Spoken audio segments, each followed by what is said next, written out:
খুব চেষ্টা করলাম বাবা, কিন্তু কাজটা পেলাম না। একটু সহ্য কর বাবা। বাবা, আমরা কি শেষ এমনই হবে?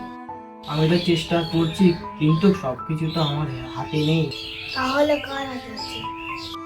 যারা আমাদের জন্য কাজ করার কথা তাদের হাতে। আমরা কি কোনোদিন ভালো রাখতে পারবো না? আমরা কিছু কষ্ট পাওয়ার জন্য জন্মেছি। না বাবা, আমরা বাঁচার জন্য জন্মেছি।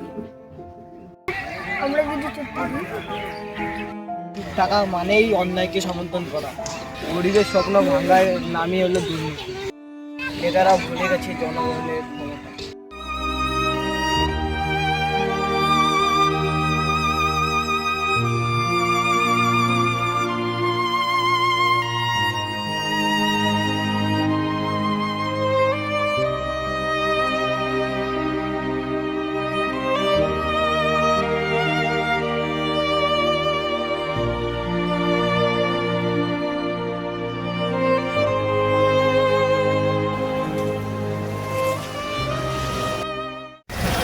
দেখ, আমাকে কদিন থেকে আমি কিছু খাইনি তো, আমাকে আজকে রাত্রে ডিনার করতে দিয়ে যাবো। চশমাটা পরে পুরা রোদে